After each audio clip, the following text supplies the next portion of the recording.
Hello बच्चों, कैसे हो आप सब। उम्मीद करते हैं आप लोग अच्छे होंगे। मैं हूं कुमार हिरो सर। और कल जो आप लोग का 10th का एग्जाम हुआ है सेकंड सीटिंग का, जिसमें एक बहुलक का सवाल आप लोगों से 5 नंबर का पूछा गया था। उम्मीद है आप इस प्रश्न का आंसर दिए जरूर होंगे और आपको 5 नंबर मिल भी पाएगा अगर आपका उस प्रश्न का आंसर सही है तो। चलिए हम आपको इसको बनाकर बता भी देते हैं, आप एक बार मिला भी सकते हैं। जैसे ये बहुलक जो है इस बार 2025 वाला प्रश्न है ये। तो वर्ग अंतराल दिया गया था, बारंबारता भी दिया गया था और आपसे पूछ रहा था कि बहुलक निकालें। तो सबसे पहले हम क्या करते हैं, अधिकतम मान वाला बारंबारता खोजते हैं। तो इसे ये वाला टर्म में आप देख पा रहे होंगे, थोड़ा सा कलर चेंज कर लेते हैं।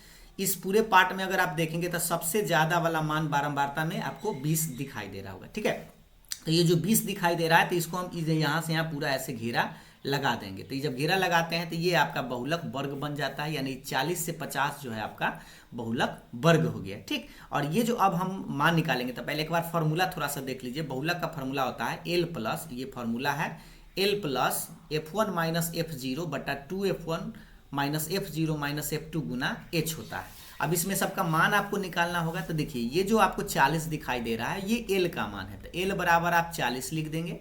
और इसमें आपको ये जो जहाँ पर बारंबारता जो सबसे ज़्यादा आया है ये F1 है, और इसके जस्ट पीछे जाते हैं तो इसको हम F0 बोलते हैं, जस्ट इसके आगे आएंगे तो इसको हम लोग F2 बोलेंगे। यहीं से मान तीनों आप निकाल सकते हैं। फिर से समझ लीजिए, जो बीच में बारंबारता जो सबसे ज़्यादा वाला आएगा वो F1 हो जाएगा, उसके पीछे जाएंगे तो वह F0 और आगे आएंगे तो F2 हो जाएगा। तो यहाँ से आप F1 का मान छांट लीजिए। F1 का मान ये 20 है तो लिख दीजिएगा 20।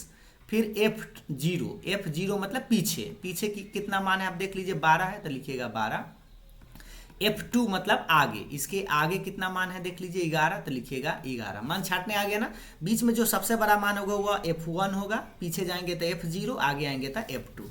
और एक निकालना होगा H मतलब ये वर्ग जो बहुलक वर्ग की अंतराल है वो कितना कितना बढ़ रहा है, 10 बढ़ रहा है। जैसे 40 से 50 हो गया, 50 से 60 है तो 10 बढ़ रहा है, इसलिए इसका मान H का मान 10। अब इसमें बस आपको मान बैठा देना है और आपका आंसर आ जाता। थोड़ा सा कलर चेंज करके बना देते हैं। देखिए L मतलब दिखाई दे रहा है 40 है, प्लस इस तरह से F1 आप देख लीजिए 20, F0 आपका 12 है, बटा में लिखेंगे 2F1, F1 मतलब 20 है, F0 आपको दिखाई दे रहा है 12, F2 मतलब देख पा रहे हैं 11 और गुना में आपका H है। ठीक है, ये सबके गुना में H था।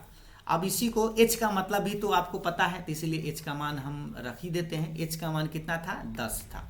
अब इसको थोड़ा सा सोल्व कर देना, आपका आंसर आ जाएगा 40 प्लस ये घटेगा तो 8, 20 दूना 40, माइनस में ये हो जाएगा आपका 12 और ये हो जाएगा 23 और गुना में आपका ये 10 रहेगा। ठीक है, तो 40 प्लस ये हो जाएगा 8, बटा में घटाएंगे तो ये हमें लगता है 17, और 17 और 23 हो जाएगा 40 और गुना में आपका 10।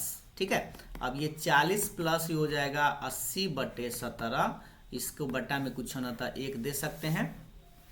अब देखिएगा ये आपका हो जाएगा एलसीएम, तो 17 चौका 68 यानी 680 प्लस 80 और जोड़ देंगे तो ये 0 8 8 16 6 1 7 यानी कि 760 बटा 17। अब इसको आप लोगों को करना क्या है, भाग दे के आंसर आप लोगों को कमेंट कर देना है कि इसका आंसर क्या आएगा। भाग तो हमें लगता है आप दे सकते हैं, 17 से आप भाग देकर इसका आंसर आप बता दीजिएगा, बस वही आपका आंसर होगा। ठीक है, और इस तरह से आप बड़ी आसानी से बहुलक निकाल सकते थे और आपको 5 नंबर मिल सकता है। चलिए, उम्मीद है आपको ये वीडियो पसंद जरूर आया होगा। अगर आपको समझ में आया तो लाइक से जरूर करिएगा। Thank you.